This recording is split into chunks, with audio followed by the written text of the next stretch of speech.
Hello to all. तो कैसे हो आप सब? You all are welcomed on the channel let's explore radiation. और जैसे कि अपन पहले वाली वीडियो में इसरो रेडियोग्राफर के 2023 के क्वेश्चन पेपर के सॉल्यूशन का इनिशिएशन कर चुके हैं और वहाँ हम कंप्लीट कर चुके हैं 40 क्वेश्चंस और अभी हम स्टार्ट करेंगे फ्रॉम क्वेश्चन नंबर 41। ठीक है, वो था हमारा पार्ट 1 जिसके अंदर हमने किए थे 1 से 40 तक के क्वेश्चन सॉल्व, और ये है हमारा पार्ट 2 जिसमें हम करेंगे from question number 41 to 80।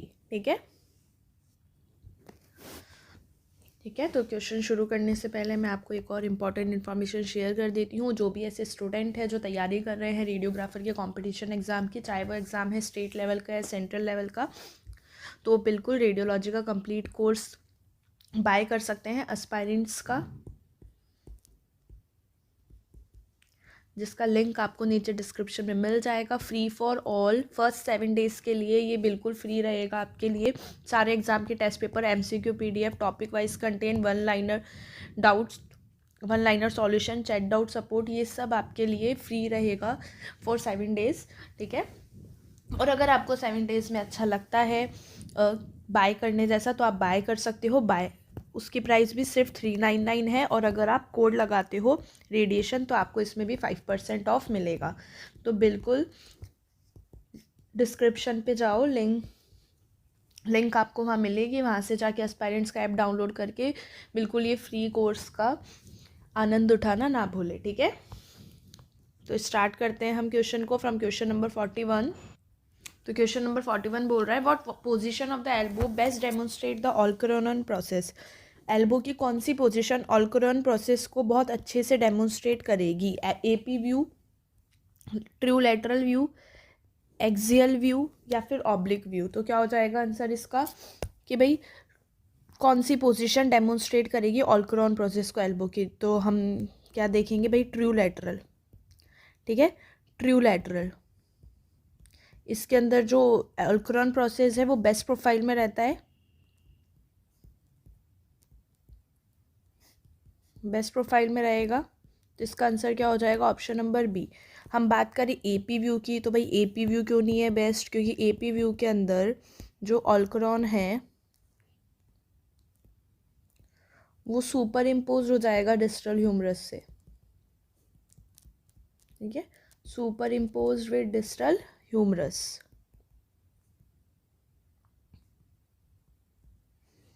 Axial view की अगर मैं बात करूँ तो ये तो हम यूज़ ही नहीं करते routinely for olecranon demonstration. Oblique view की अगर मैं बात करूँ तो ऑब्लिक व्यू के अंदर आपको रेडियल हेड और मतलब जो कोरोनॉइड वाला है वो दिखाई देगा, ना कि ऑल्करॉन। ठीक है, तो इसका आंसर क्या हो जाएगा? Option number B, true lateral view. Next question है, what is the proper breathing instruction for an AP abdomen. तो AP एब्डोमेन का AP व्यू लेते वक्त हम प्रॉपर ब्रीथिंग इंस्ट्रक्शन क्या देंगे कि भाई फुल इंस्पायरेशन, पूरी सांस लो, रैपिड ब्रीथिंग, जल्दी जल्दी सांस लो, शैलो ब्रीथिंग या फिर फुल एक्सपायरेशन। तो अगर हमें AP एब्डोमेन, तो हम देखिए सारी कंडीशंस हम डिस्कस कर लेते हैं। अगर हम फुल इंस्पायरेशन करेंगे तो एब्डोमेन क्या हो जाएगा? एक्सपेंड हो जाएगा। ठीक है, जो कि हम प्रेफर नहीं करेंगे। रैपिड ब्रीथिंग तो क्या कर देगी? ब्लर कर देगी इमेज को। शैलो ब्रीथिंग भी मोशन ब्लर कर देगी। लेकिन जो फुल एक्सपायरेशन है वो बेस्ट रहेगा। क्यों रहेगा ये बेस्ट? क्योंकि इसके अंदर जो डायाफ्राम है वो रिड्यूस हो जाएगा, और जो एब्डोमिनल कंटेंट विजिबिलिटी है वो इंक्रीज हो जाएगी। जो हमें एब्डोमेन का व्यू देखना है, जो एब्डोमेन का व्यू है उसकी विजिबिलिटी क्या हो जाएगी? इंक्रीज हो जाएगी। तो इसका आंसर क्या हो जाएगा? Option number D. Next question पे चलते हैं। Question number 43, which of the following would best demonstrate fluid in right pleural cavity. इनमें से कौन सी पोजीशन है जो बेस्ट डेमोन्स्ट्रेट करेगी अगर राइट प्लूरल कैविटी में फ्लूइड फिल्ड है? तो left lateral decubitus, right lateral decubitus, ventral decubitus या फिर डोर्सल डेक्यूबिटस। तो अगर हम बात करें फ्लूइड देखने के लिए, जो बेस्ट पोजीशन होती है वो कौन सी हो जाती है? लैटरल डेक्यूबिटस। ठीक है, मतलब डेक्यूबिटस का मतलब क्या हो गया? लेटाया, और कितने डिग्री पे? 90 डिग्री पे लेटाया। अब भाई राइट प्लूरल कैविटी में है, अगर राइट प्लूरल कैविटी में है तो हम पेशेंट को राइट साइड डाउन करेंगे, मतलब राइट साइड पे ही हम उसको लेटाएंगे तो क्या हो जाएगा आंसर, राइट लेटरल डेक्यूबिटस। और वही अगर हमें लेफ्ट प्लूरल कैविटी में फ्लूइड देखना था तो हम लेफ्ट लेटरल डेक्यूबिटस प्रेफर करते, तो इसका आंसर क्या हो गया, ऑप्शन नंबर बी।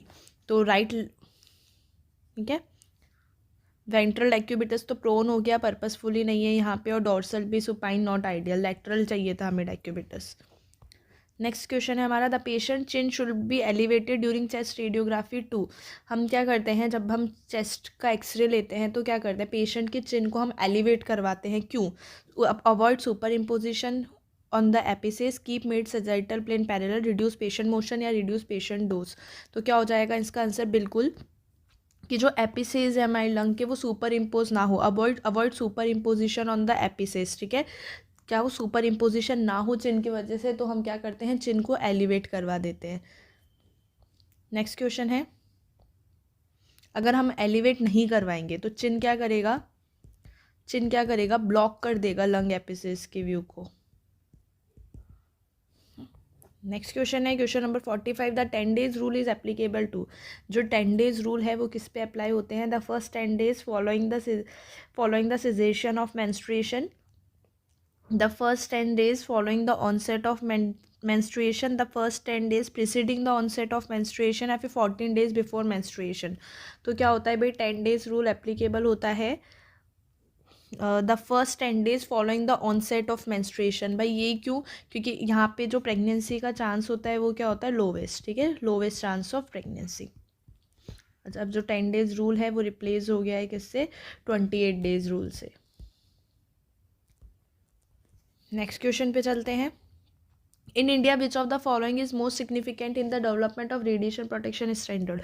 इनमें से कौन सा ऐसा ऑथोराइजेशन है जो कि इंडिया के अंदर मोस्ट सिग्निफिकेंट है रेडिएशन प्रोटेक्शन के डेवलपमेंट के लिए, AERB, BARC, NCRP या फिर ICRP। तो BARC तो क्या है, बाबा एटॉमिक रिसर्च सेंटर, ठीक है, ये सिर्फ रिसर्च का काम करता है, जो भी रेडिएशन से, बाबा एटॉमिक रिसर्च सेंटर है ये। AERB क्या है, एटॉमिक एनर्जी रेगुलेटरी बोर्ड, ये एक रेगुलेटरी बोर्ड है जो कि regulates all radiation safety in India. NCRP और ICRP भी रिकमेंडेशन देती हैं, लेकिन ये इंडियन अथॉरिटी नहीं है, ये तो national commission on radiation protection और ये international commission on radiation and protection. Next question है हमारा, TLD is based on the phenomenon of. TLD इनमें से कौन से फिनोमिनन पे बेस करती है, इंडक्शन, थर्मानिक इमिशन, थर्मोल्यूमिनेसेंस या फिर फोटोग्राफिक इफेक्ट। तो बात करूँ अगर मैं TLD की, तो TLD is based on the principle of thermoluminescence,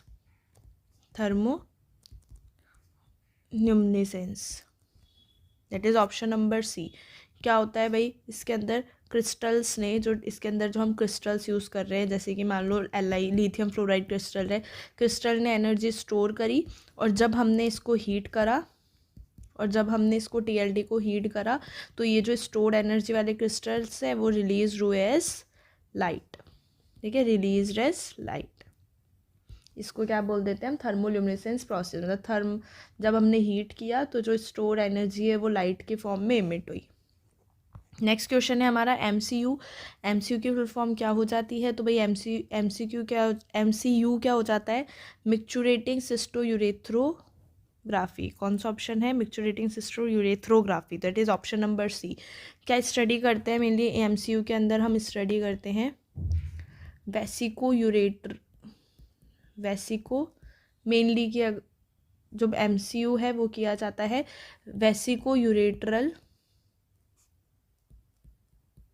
reflux देखने के लिए ड्यूरिंग मिक्चुरेशन, ठीक है, study vesico ureteral reflux during micturition.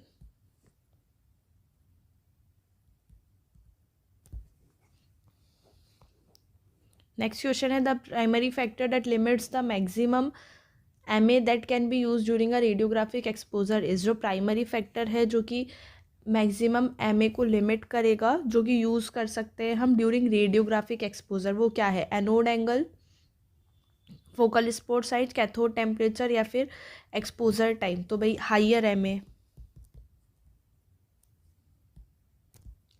MA मोर इलेक्ट्रॉन्स, तो मतलब depends on filament temperature.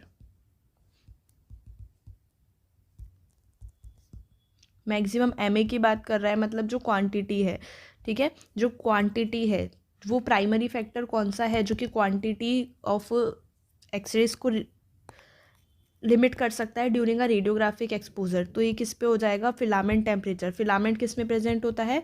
Cathode में। तो क्या हो जाएगा इसका आंसर? ऑप्शन नंबर सी। यही है भाई प्राइमरी फैक्टर। अगर हम कैथोड के टेम्परेचर को ही लिमिट कर देंगे तो क्या होगा? जो इलेक्ट्रॉन्स है वो मतलब टेम्परेचर आपने बढ़ाया, थर्मायनिक इमिशन वाला प्रोसीजर हुआ, इलेक्ट्रॉन ज़्यादा इमिट हुए और हाइयर एम ए हो गया। ठीक है, नेक्स्ट क्वेश्चन है हमारा,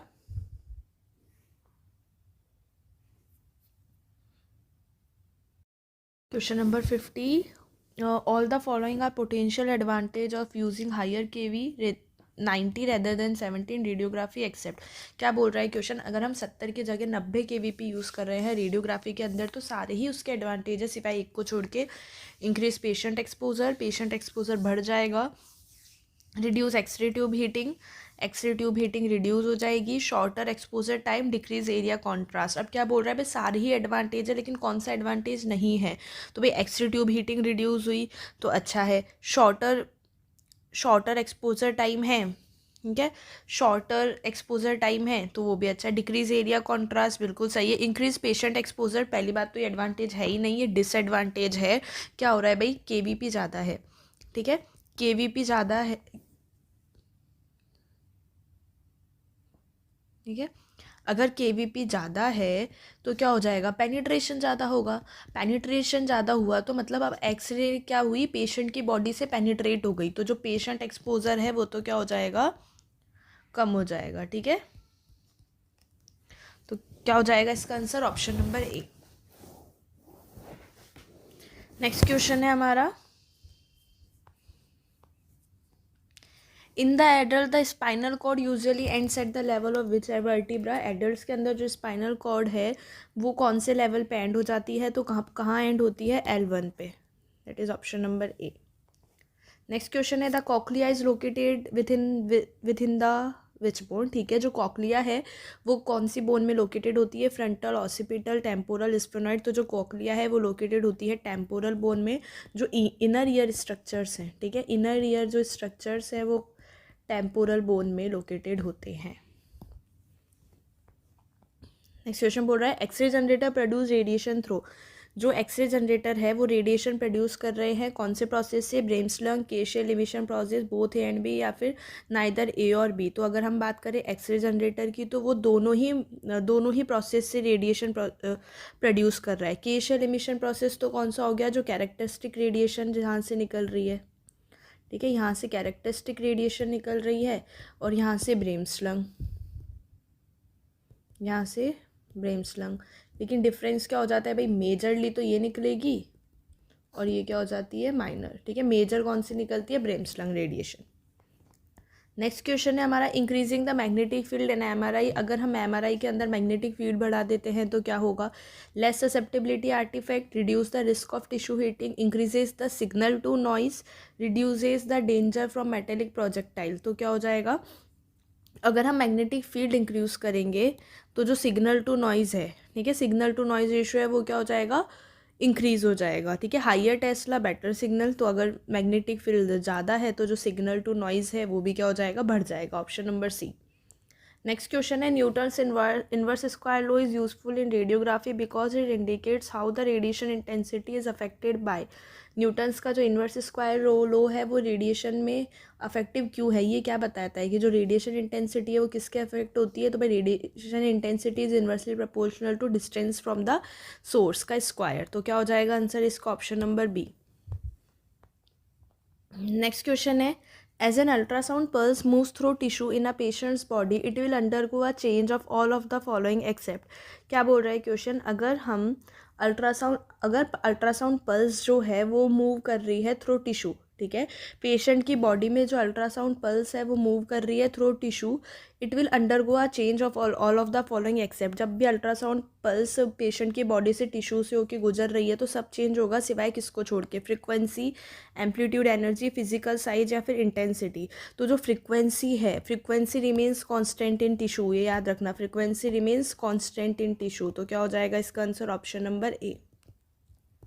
नेक्स्ट क्वेश्चन है, the spectral resolution of an imaging system is most directly related to, जो स्पेक्ट्रल रिजोल्यूशन होता है इमेजिंग सिस्टम का, वो मोस्टली किससे डायरेक्टली रिलेट करेगा? Visibility of large low contrast object, visibility of noisy images, visibility of soft tissue, या visibility of anatomical detail.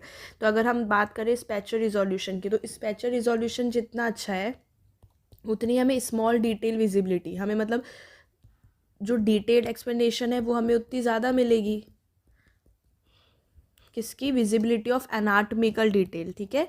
Small detail visibility मतलब जो एनाटमी है वो हमें और अच्छे से दिखाई देगी अगर स्पेक्ट्रल रिजोल्यूशन और अच्छा है तो, ठीक है। मतलब जो छोटी से छोटी चीज़ है वो भी हमें अच्छे से दिखाई देगी, anatomical detail that is. Next question है the radio frequency energy used in MRI and X-ray have essentially the same. जो radio frequency energy है जो MRI में यूज़ हो रही है और जो X-ray में भी यूज़ हो रही है उनका सेम क्या है? वेलोसिटी, फोटोन एनर्जी, वेवलेंथ या फ्रिक्वेंसी। तो देखो भाई radio frequency energy MRI X-ray, तो जितनी भी इलेक्ट्रोमैग्नेटिक वेव्स है वो ट्रैवल करती है एट स्पीड ऑफ लाइट, तो इनकी क्या सेम हो जाएगी? Velocity. That is option number A, 3 × 10⁸ metre पर सेकेंड। नेक्स्ट क्वेश्चन है हमारा the most appropriate instrument for measuring the scattered x ray exposure from a patient. भाई पेशेंट से कितना कितना एक्सरे एक्सपोजर स्कैटर्ड हुआ है, मतलब स्कैटर्ड रेडिएशन को मेज़र करने के लिए इनमें से मोस्ट अप्रोप्रिएट इंस्ट्रूमेंट हम किसको मानेंगे? Geiger counter, large ionization chamber, small ionization chamber, या फिर सिंटिलेशन डिटेक्टर, ठीक है। तो भाई जिसको भी इसका आंसर लग रहा है स्मॉल आयनाइजेशन, तो वो गलत है भाई। स्मॉल आयनाइजेशन चैम्बर जनरली होता है, लेकिन ठीक है, लेकिन साइज मैटर करती है फॉर प्रैक्टिकल एप्लीकेशन। अगर हमें स्कैटर मेजरमेंट करना है कि भाई ये पेशेंट है, पेशेंट से कितनी रेडिएशन क्या हुई है, स्कैटर्ड हुई है जो इधर उधर होगी, ठीक है। तो प्रैक्टिकली हमें इस स्कैटर्ड मेजरमेंट के लिए क्या चाहिए होगा? Large ionization chamber. जैसे कि लार्ज आयनाइजेशन चैम्बर का एक टाइप हो जाता है QT पाई चैम्बर, जिसको हम बोलते हैं QT पाई, ये लार्ज आयनाइजेशन चैम्बर का ही टाइप है। और जबकि जो स्मॉल आयनाइजेशन चैम्बर है वो हम जनरली यूज़ करते हैं बिल्कुल, लेकिन वो किस लिए? पर्सनल डोसिमीटर, जैसे cumulative dose monitoring over time, इनके लिए हम क्या प्रेफर करते हैं? Small ionization chamber. और स्कैटर्ड एक्सरे एक्सपोजर के लिए large ionization chamber. Next question है the main component of radiographic noises. जो रेडियोग्राफिक नॉइज़ है वो मेनली इनमें से कौन से कंपोनेंट की वजह से हो रहा है? Quantum structure mottle, random mottle, या फिर ग्रेनीनेस। मोटल का क्या मतलब हो जाता है यहाँ पे? नॉइजी मतलब है ना मोटल का, तो क्या हो जाएगा आंसर? ठीक है, तो पहले ऑप्शन पे चलते हैं या फिर पहले सही ऑप्शन देख लेते हैं। The main component of radiographic noise. तो रेडियोग्राफिक नॉइज का मेन कंपोनेंट क्या है? वो क्या है? Quantum mottle. सबसे पहले तो ये बता दूं, रैंडम मोटल तो भाई कोई स्टैंडर्ड टर्म ही नहीं है जो कि हम यूज़ करेंगे for the classification of radiographic noise. Graininess क्या हो जाता है? जैसे कि इस माइक्रोस्कोपिक क्लम्प्स आ गए सिल्वर हैलाइड क्रिस्टल के in the film emulsion after processing. Film screen radiography में it is a component of noise, ठीक है। It is a film screen radiography में ये कंपोनेंट है नॉइस का, लेकिन ये कोई डोमिनेंट फैक्टर नहीं है डायग्नोस्टिक इमेजिंग के अंदर। जो डोमिनेंट फैक्टर है वो क्या है? Quantum metal. ये प्राइमरी कंट्रीब्यूटर है रेडियोग्राफिक नॉइस का, मतलब जो प्राइमरी रेडियोग्राफिक नॉइज़ है वो इसी वजह से हो रही है। भाई क्या होता है क्वांटम मोटल किसकी वजह से होता है? It is cause by the random, ठीक है, random variation in the number of x ray photons. जो एक्सरे फोटोन्स आ रहे हैं इमेज रिसेप्टर तक, जो एक्सरे फोटोन आ रहे हैं उसके नंबर में जो रैंडम वेरिएशन होता है ना, उसको हम क्या बोलते हैं? Random fluctuation. उसको हम क्या बोलते हैं? वो होता है क्वांटम मोटल। तो it is cause by the random variation in the number of x ray photons reaching the image receptor और डिटेक्टर।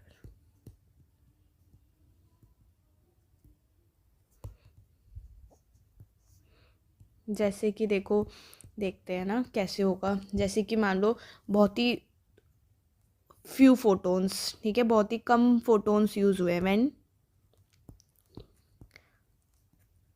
फ्यू फोटोन्स हम यूज़ कर रहे हैं, मतलब क्या हो गया इसका? लो MS। फ्यू फोटोन्स का मतलब जो नंबर ऑफ फोटोन्स है वो कम हो गया, MS कम हो गया, तो जो क्वांटम मोटल है वो हो जाएगा और ये क्या कर देगा? ग्रेनी अपीयरेंस कर देगा।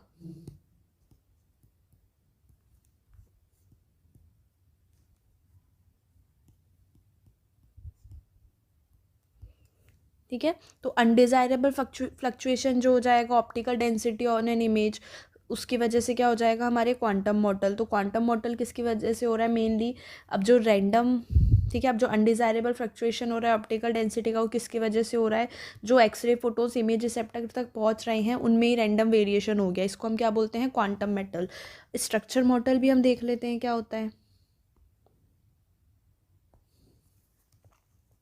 ऐसे हम लिख रही हूँ, स्ट्रक्चर मॉडल क्या हो जाता है कि भाई जो इस नाम से ही पता पड़ रहा है कि स्ट्रक्चर में अगर कोई दिक्कत आ रही है, तो अगर नॉन यूनिफॉर्मिटी वहाँ पे, तो नॉन यूनिफॉर्मिटी किसकी हो गई, एक्सरे फोटोन्स की, जो नंबर में फ्लक्चुएशन हो गया वो। अब अगर नॉन यूनिफॉर्मिटी है, जैसे कि हो गई इंटेंसिफाइंग स्क्रीन जो हम यूज़ करते हैं, ठीक है, non uniformity of the intensifying screen, phosphor layer, intensifying से अगर मैं CR की बात करूँ, और अगर डिजिटल डिटेक्टर की बात कर रही हूँ, तो जो डिजिटल डिटेक्टर के एलिमेंट्स होंगे,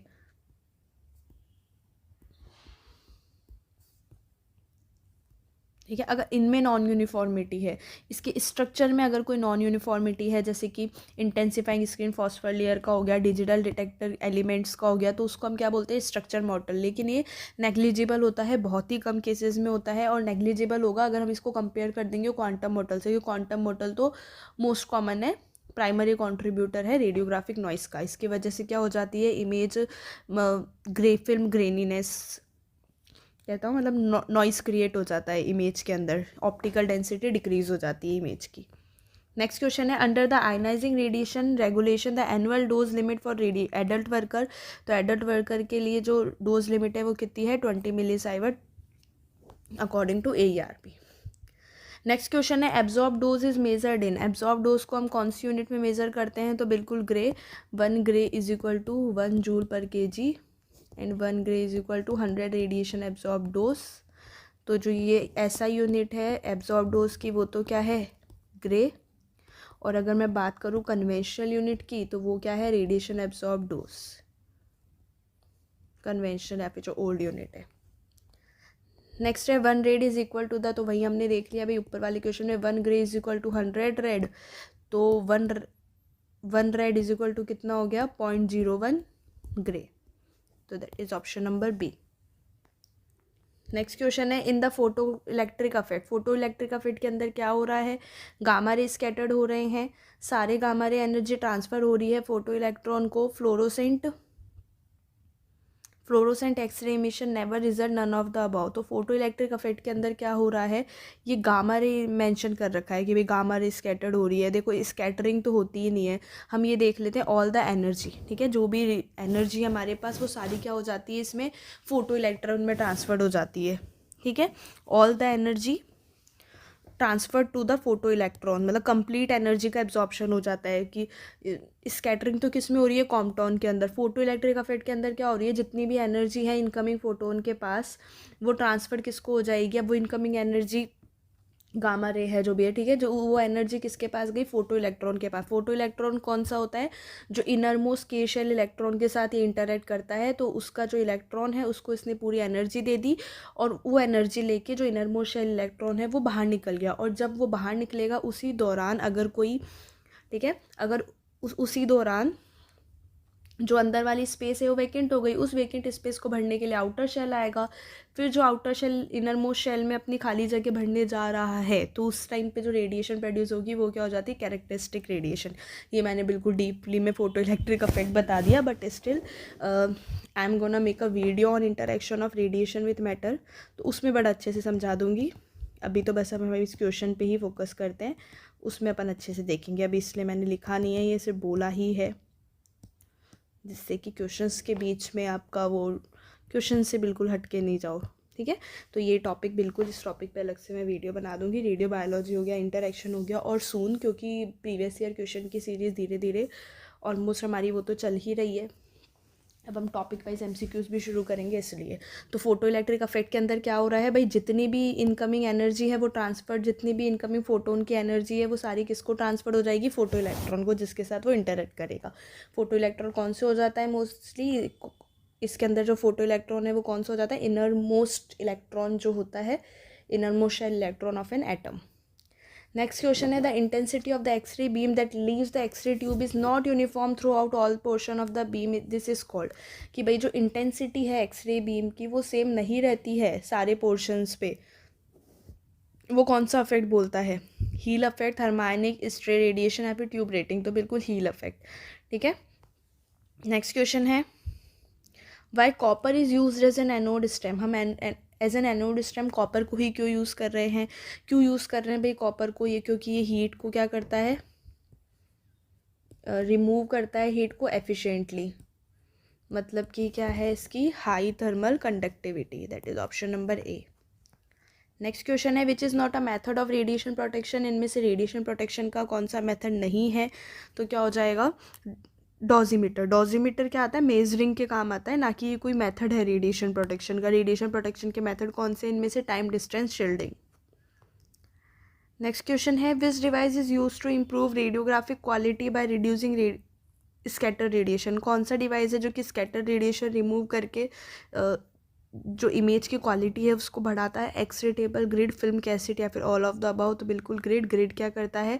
स्कैटर रेडिएशन को एब्जॉर्ब कर लेता है, रिमूव कर देता है स्कैटर रेडिएशन को, पेशेंट की डोज को बढ़ा देता है, लेकिन जो इमेज क्वालिटी है उसको इंक्रीज कर देगा। नेक्स्ट है x-ray tube is made up of. तो एक्सरे ट्यूब किससे बना हुआ होता है? X-ray tube is made up of pyrex glass, ठीक है। Pyrex glass. क्यों pyrex glass? Because heat resistant है, heat resistant and vacuum stable, that's why x-ray tube is made up of pyrex glass. Next question है fogging of film is caused by. Film fogging किसकी वजह से होती है? Pair production, pair annihilation, Compton scattering या फिर photo electric effect, ठीक है भाई। तो अब fogging of film, fogging of film किसकी वजह से होगी? स्कैटर्ड जो रेडिएशन है। अब जो स्कैटरिंग हो रही है वो किसके अंदर हो रही है? मैं बिल्कुल अच्छे से जो वीडियो बनाऊंगी इंटरेक्शन की, बहुत अच्छे से आपको ये सारे इंटरेक्शन एक्सप्लेन कर दूंगी, है ना। तो फॉगिंग ऑफ फिल्म जो है वो स्कैटर रेडिएशन की वजह से हो रही है। स्कैटर रेडिएशन किस में आ रहे हैं? कॉम्पटन स्कैटरिंग में।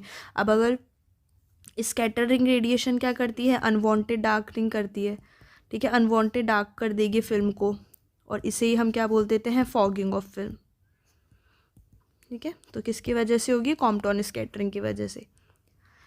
नेक्स्ट क्वेश्चन है the radiation warning symbol is a black on a yellow background. भाई ऐसे येलो बैकग्राउंड पे कुछ इस तरीके का ऐसा ही कुछ बना हुआ होता है रेडिएशन का सिंबल। तो ये क्या होता है? The radiation warning symbol is a black trefoil. क्या बोलते हैं हम इसको? Black trefoil on a yellow background. तो क्या हो जाएगा answer? Option number A. Next question है question number 72 the most damaging type of radiation is. Most damaging type of radiation कौन सी होती है? तो भाई बिल्कुल अल्फ़ा रेस। अल्फ़ा रेस क्या होता है? हाईएस्ट आयनाइजेशन, सबसे ज़्यादा आयनाइजेशन एनर्जी होती है इसकी, highest ionization, high linear energy transfer, और ये मोस्ट डिस्ट्रक्टिव होगी इनसाइड द बॉडी। तो मतलब या फिर मैं बात मोस्ट डिस्ट्रक्टिव या फिर मोस्ट डैमेजिंग, तो इसका आंसर बिल्कुल भी गामा रेज नहीं करना है। गामा रेज तो क्या है? मोस्ट पेनिट्रेटिंग, ठीक है, जो पेनिट्रेट बहुत ज़्यादा करके डीएनए तक डैमेज कर सकती है। पेनिट्रेशन सबसे ज़्यादा है इसका, बट जो आयनाइजेशन है वो किसका ज़्यादा है? अल्फ़ा रेज का। हाई एलईटी है तो most damaging type of radiation is alpha rays and most penetrating type of rays that is gamma rays, ठीक है। नेक्स्ट क्वेश्चन पे चलते हैं। TLD should be worn at. जो टीएलडी है वो कहाँ पे पहनना चाहिए? The back side at the shoulder position, outside the lead apron stomach position, inside the lead apron stomach position, outside the lead apron collar position. तो क्या हो जाएगा इसका answer? TLD should be worn at, TLD should be worn at। तो क्या हो जाएगा answer इसका? भाई इसका आंसर होगा डी वाला। और TLD should be worn at outside नहीं इनसाइड, कि भाई जो लेड एप्रॉन के अंदर बॉडी को कितनी रेडिएशन लगी उसको मेज़र करने के लिए TLD हम यूज़ कर रहे हैं। तो TLD should be worn at inside the lead apron collar position to monitor the exposure to thyroid और लेंस। बाकी बॉडी पे लेड एप्रॉन आई गया। Who invented the cyclotron. Cyclotron का आविष्कार किसने किया था? तो किसने किया था? साइक्लोट्रॉन का आविष्कार किया था E.O. लॉरेंस ने। इट इज ऑप्शन नंबर ए। क्या होता है भाई, इसके अंदर 2 डी शेप्ड होते हैं जिसके अंदर वो एक्सेलरेट होते हैं इलेक्ट्रॉन्स। नेक्स्ट क्वेश्चन है the appropriate test to determine if an x ray machine has adequate filtration is to measure the, भाई अप्रोप्रिएट टेस्ट कौन सा है ये डिटरमाइन करने के लिए कि एक्सरे मशीन का जो फिल्ट्रेशन है वो एडिक्वेट है या नहीं, तो वो क्या हो जाता है half value layer. Half value layer measures the filtration. Next question है CT the value of CT number in Hounsfield unit determined primary by, ठीक है, जो सिटी नंबर की जो वैल्यू है हॉन्सफील्ड यूनिट में जिसको मेज़र करते हैं वो प्राइमरीली कौन डिटरमाइन करता है, मतलब प्राइमरीली किस पे डिपेंडेंट होती है, matrix size, slice thickness, tissue density, matrix size, slice thickness, kV या फिर टिश्यू डेंसिटी। तो फॉर्मूला क्या हो जाता है सिटी नंबर का, मटेरियल माइनस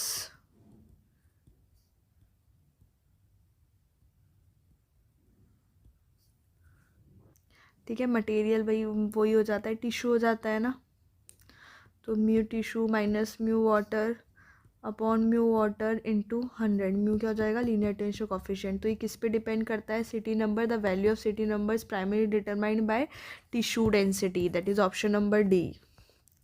नेक्स्ट क्वेश्चन है the efficiency of x ray production can generally be increase by increasing the, x-ray production की एफिशिएंसी अब इनमें से कौन से फैक्टर को बढ़ाने से बढ़ा सकते हैं, फोकल स्पोर्ट साइज, केवी, एमए या फिर एक्सपोजर टाइम। तो एक्सरे प्रोडक्शन की जो एफिशिएंसी है वो कौन से फैक्टर को बढ़ाने से बढ़ेगी, भाई अगर हम बात करें एफिशिएंसी की तो एफिशिएंसी जो होती है ये याद रखना डायरेक्टली प्रोपोर्शनल टू केवी का स्क्वायर, केवी का स्क्वायर। अगर हम केवी बढ़ाएंगे तो जो काइनेटिक एनर्जी इलेक्ट्रॉन्स की जो हिट कर रही है एनोड को वो भी बढ़ेगी, ठीक है। तो जो high percentage of this increase energy is converted into x rays, तो क्या हो जाएगा जो ओवरऑल प्रोडक्शन को ये क्या बना रही है more efficient, that is option number B. Focal spot size की अगर मैं बात करूँ तो ये इमेज रेजोल्यूशन और हीट डिसिपेशन को अफेक्ट करेगी, ना कि efficiency of the conversion process itself. Efficiency of x ray production का मतलब क्या हो गया कि जो एक्सरे प्रोडक्शन की एफिशिएंसी है, जो एनर्जी जो कन्वर्टेड हो रही है एक्सरे में, कि भाई हम देखते हैं 99% हीट में कन्वर्ट हो रही है, ओनली 1% एक्सरे में, तो ये किस पे अफेक्ट करती है किलो वोल्टेज पे, मतलब केवी वाले फैक्टर पे। अगर हम केवी बढ़ाएंगे काइनेटिक एनर्जी बढ़ेगी इलेक्ट्रॉन्स की जो कि एनोड को हिट कर रहे हैं, ठीक है, वो बढ़ेगी। तो क्या हो जाएगा वो बढ़ेगी तो क्या हो जाएगा increase energy is converted into x rays, ठीक है, higher percentage of this energy is converted into x rays making the overall production more efficient. MA को भी देख लेते हैं, एमए क्या करता है क्वांटिटी नंबर बढ़ाता है ना कि efficiency. Exposure time similar to mA ही हो गया, this increase the total duration बढ़ाएगा एक्सरे प्रोडक्शन की, तो इसका आंसर क्या हो गया option number B kV. Next question है positron emission involves the ejection of, positron emission के अंदर क्या इजेक्ट हो रहा है, an alpha particle, a beta minus particle, beta plus proton and neutron. तो पॉजिट्रॉन एमिशन का मतलब क्या हो रहा है बीटा प्लस पार्टिकल, ठीक है, ये इमिट हो रहा है, किसके अंदर होता है positron emission involve the ejection of beta plus particle, that is beta plus decay में। नेक्स्ट क्वेश्चन है in order to better visualize the joint space in AP view of knee joint tube, AP view of the knee joint tube is angle 5 to 7 degree, ठीक है। अगर हमें ठीक है knee joint का जो जॉइंट स्पेस है वो हमें बहुत अच्छे से देखना है और उसके लिए हम AP व्यू कर रहे हैं नी जॉइंट का, ठीक है, जॉइंट स्पेस देखना है हमें अच्छे से नी का, तो हम AP व्यू प्रेफर कर रहे हैं और हमने ट्यूब को एंगल दी 5 से 7 डिग्री, तो वो एंगल क्रेनियली देंगे। क्रेनियली का मतलब toward the skull, cordially towards the feet, towards medial side या टूवर्ड लेटरल साइड। तो अगर हम बात करेंगे नी जॉइंट की तो हम कैसे देंगे कॉर्डली, कितना 5 से 7 डिग्री क्या देते हैं कॉर्डली, मतलब टूवर्ड्स द फीट एंगल देंगे उसको। सिफेलिक देते हैं हम या क्रेनियली देते हैं हम लैटरल प्रोजेक्शन के अंदर, AP के अंदर हम कौन सा देंगे कॉर्डली, जॉइंट स्पेस को देखने के लिए जो हम प्रेफर करते हैं AP व्यू। नेक्स्ट क्वेश्चन है for AP view of coccyx the central ray is directed. अगर मैं कॉकिक्स का, ठीक है, अगर मैं कॉकिक्स के लिए, कॉकिक्स को देखने के लिए कॉकिक्स का एपी व्यू कर रही हूँ, तो अब सेंट्रल रे कहाँ दूंगी? 25 डिग्री टूवर्ड्स है, 10 डिग्री टूवर्ड्स है, 25 degree towards feet, 10 degree towards feet. तो हम AP for AP view of the for AP view of coccyx the central ray is directed 10 degree towards field. क्यों? To project coccyx free from symphysis. हमें ये कैसे दिखाई देगा?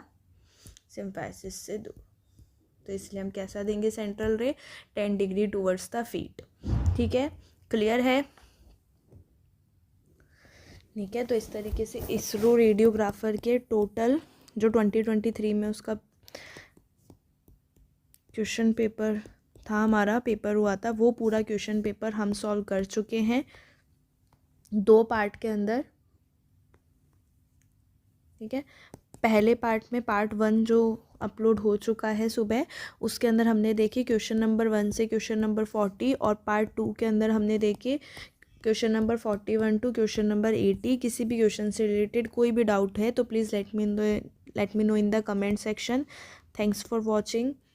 Please like, comment, share and subscribe the channel. और जो भी आपके स्टूडेंट्स हैं जो एम्स की तैयारी कर रहे हैं, उन तक इस चैनल की इन्फॉर्मेशन पहुँचाना ना भूलें। और जो नीचे डिस्क्रिप्शन में आपको एस्पायरेंट्स के टेस्ट सीरीज़ के लिंक है, उसको भी ज्वाइन करना ना भूलें। और जैसा कि मैंने बताया है, स्टार्टिंग के 7 डेज़ के लिए वो एकदम आपको फ्री मिलेगी। Okay, thank you, thanks for watching.